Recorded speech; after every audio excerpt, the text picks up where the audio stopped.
For the Feast of the Transfiguration, I'm going to read the vision that Jesus gave Maria Valtorta, which was on the 5th of August 1944. I'm with my Jesus upon a high mountain. Peter, James and John are with Jesus. They climb higher up, and their eyes rove over open horizons, the details of which are well defined, even in the distance, in the beautiful clear day. The mountain is not part of a range of mountains like the one in Judea. It rises isolated, with the east in front, with respect to the place where we are, the north to the left, the south to the right, and at the rear to the west, the summit, which is about 100 steps higher up. It is very high, and the view extends over a very wide range. The Lake of Gennesaret looks like a strip of sky that has come down to be set in the green of the earth, an oval turquoise enclosed by emeralds of various shades, a mirror that trembles and ripples in a light breeze, and on which boats in full sail glide as nimbly as seagulls, lightly bent towards the blue water, exactly with the grace of the flight of a kingfisher skimming the water in search of prey. Then a vein flows out from the vast turquoise. It is pale blue where the riverbed is wider, and darker where the banks narrow and the water is deeper, and in the shade of the trees that grow luxuriantly near the river nourished by its water. The Jordan looks like an almost straight stroke of a brush in the greenery of the plain. Some villages are scattered here and there on both sides of the river. Some are only a handful of houses. Others are somewhat larger, with the airs of little towns. The main roads are yellowish lines among the green. But here, on the side of the mountain, the plain is more cultivated and fertile, and it is really beautiful.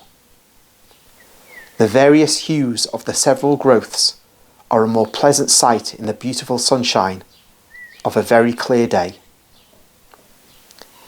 It must be springtime, perhaps the month of March if I take into account the latitude of Palestine, because I see the corn, which is already high, although still green, waving like a blue-green sea.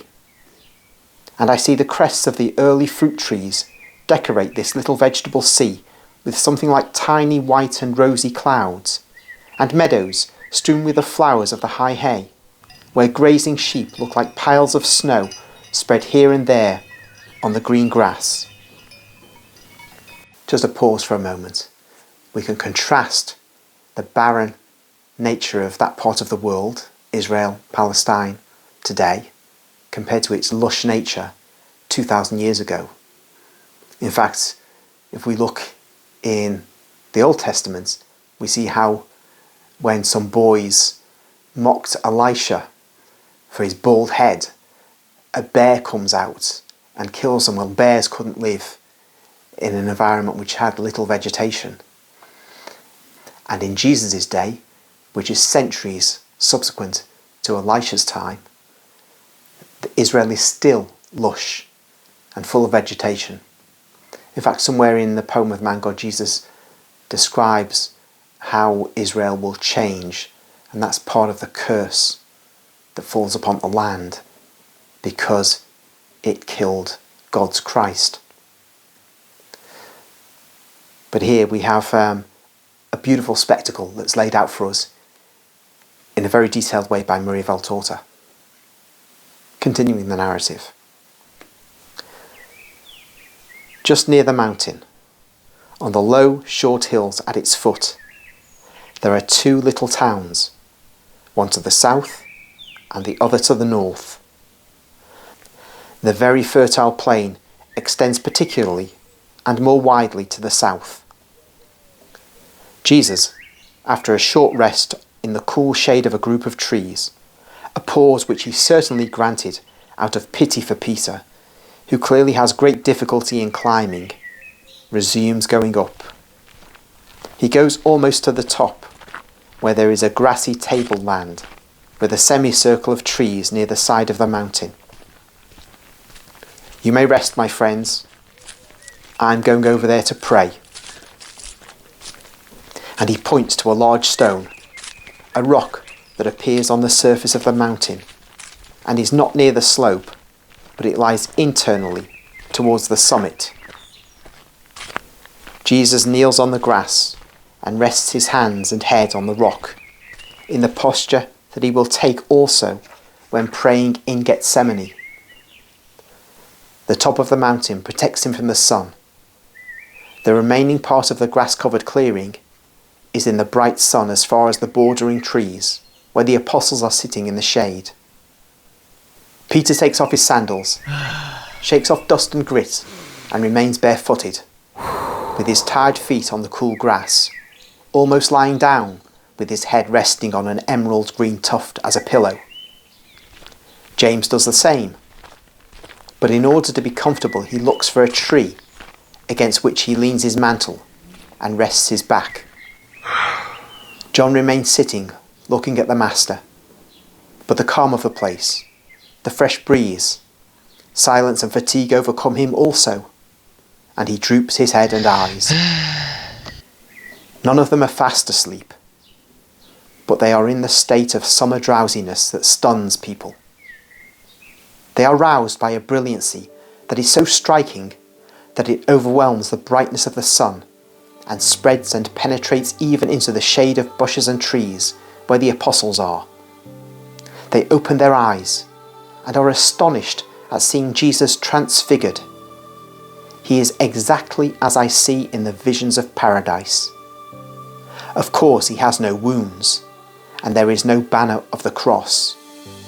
But the majesty of his face and body is the same. The brightness is also the same, and his garment too is identical. From deep red, it has changed into an immaterial fabric of diamonds and pearls, in which he is clad in heaven. His face shines with an extremely intense sidereal light, in which his sapphire eyes are beaming.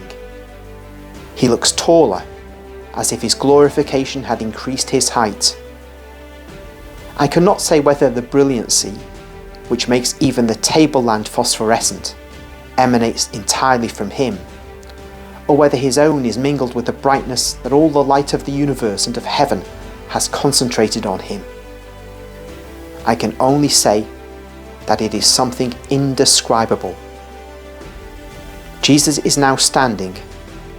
I would say that he is raised off the ground, because between him and the green meadow there is something like a luminous vapour, a space consisting only of a light upon which he seems to be standing. But it is so bright that I may be wrong, and the fact that I no longer see any green grass under Jesus' feet may be due to the bright light that vibrates and waves, as is often seen in bonfires. It is a snow-white, incandescent light. Jesus is looking at the sky and smiling at a vision that enraptures him. The apostles are almost afraid, and they call him, as he is transfigured so much that he no longer appears to be their master. Master, Master, they call in low voices, full of anxiety. He does not hear. He is in an ecstasy, says Peter, trembling. I wonder what he sees. The three are now standing up. They would like to approach Jesus, but they dare not. The light increases further because of two lights that descend from the sky and take place at Jesus' sides. When they settle on the tableland, their veils open and two majestic bright personages appear. One is more elderly than the other, with a sharp, severe countenance, and he has a double-pointed beard. Two horns of light depart from his forehead and make me understand that he is Moses. The other one is emaciated, bearded, and hairy, more or less like the Baptist, whom I would say he resembles in height, leanness, structure, and severity. While the light emanating from Moses is white, like that of Jesus, particularly with regard to the beams issuing from their foreheads, the light of Elijah is like the bright flame of the sun. The two prophets take a reverential attitude before their God incarnate, and although he speaks to them with familiarity, they do not drop their respectful attitude. I do not understand even one of the words they speak. Just a brief pause again. Don't want to lose sight of the fact that, which I didn't note, I don't think, when I first read this a long time ago. She describes Elijah as being someone who resembles the Baptist in height, leanness, structure, and severity. And it reminds me, as it perhaps no doubt reminds you, that the apostles are aware, and all of Israel is aware, that prophecy says Elijah is to come before Christ. And Jesus replies, Elijah did come, but you did not recognize him. And that Elijah was John the Baptist. So it becomes fascinating then to see how physically Elijah resembles John the Baptist. Now, this is not an argument for reincarnation. There is no reincarnation. Must underline that 3 times. But there's a sense in which John the Baptist is Elijah. Perhaps we can say the spirit of Elijah was on him or in him. So just having made that passing point, I shall resume the description. The 3 apostles fall on their knees, trembling and covering their faces with their hands. They would like to look, but they're afraid. At last Peter says, Master, listen to me. Jesus looks round smiling towards his Peter, who takes heart again and says, It is wonderful to be here with you, Moses and Elijah. If you wish, we will make 3 tents, one for you, one for Moses, and one for Elijah, and we will stay here to serve you. Jesus looks at him again and smiles more warmly. He looks also at John and James, a glance that is a loving embrace. Also, Moses and Elijah stare at the 3. Their eyes flash fire. They must be like rays piercing hearts. The apostles dare not say anything more. Frightened as they are, they lapse into silence. They look as if they were inebriated, like people who are bewildered. But when a veil, which is neither fog, nor a cloud, nor a ray, envelops the 3 glorious personages behind a screen that is even brighter than the one that surrounded them previously and hides them from the sight of the apostles, a powerful, harmonious voice vibrates, filling the air. The 3 bow down with their faces on the grass. This is my beloved Son, in whom I am well pleased. Listen to him. Peter, on falling flat on his face, exclaims, Have mercy on me, a sinner.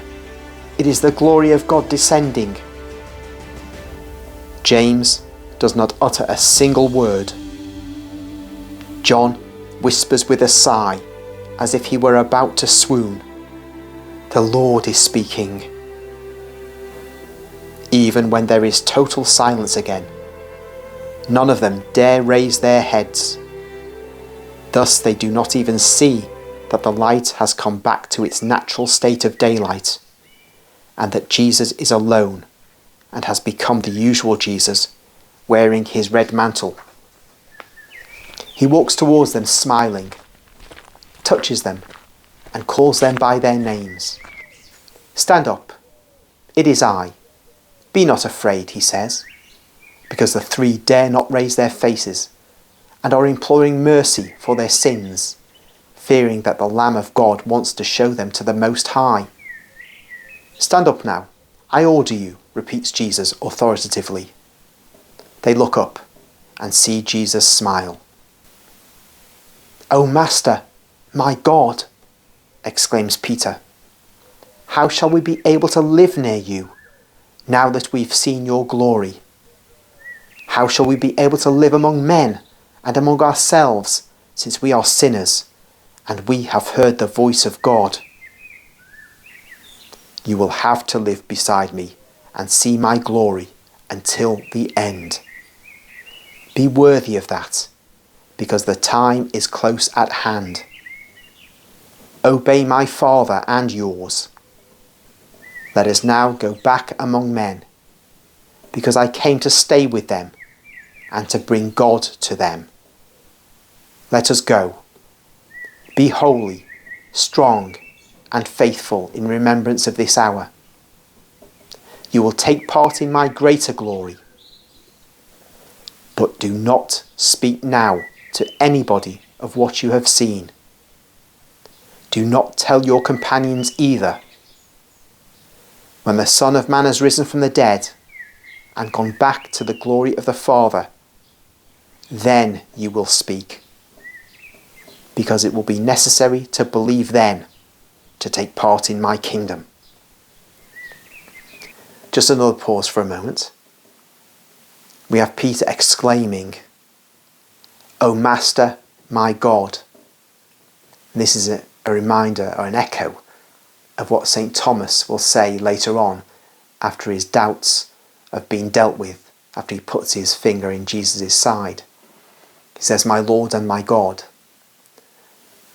And that may seem to be, the Jehovah's Witnesses say, well, it's an exclamation, although the underlying Greek is not like that. The underlying Greek is the Lord of me and the God of me. But it's not an isolated case, clearly. It's not as if at the end of John's Gospel, John is wanting us to believe that then, after the resurrection and the appearances, only then do the apostles see Jesus as God. No, they see him as God during the public ministry and very early on, as actually a careful reading of the Synoptic Gospels tells us, and as Maria Valtorta's expanded information about the Gospels tells us. And in this particular case, just one example, Peter calling Jesus God explicitly. To resume. "But is Elijah not to come to prepare people for your kingdom? So the rabbis say." "Elijah has already come," says Jesus, "to prepare the way for the Lord. Everything is happening as was revealed.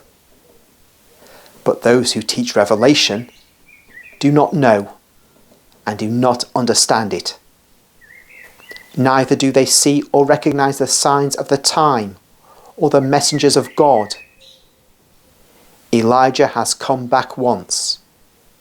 He will come for the second time, when the last time is close at hand, to prepare the last for God.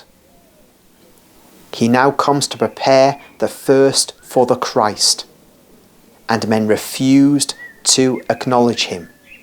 They tortured him and put him to death. They will do the same to the Son of Man, because men do not want to acknowledge what is good for them." The three lower their heads and become pensive and sad while descending the mountain with Jesus by the same road they came up.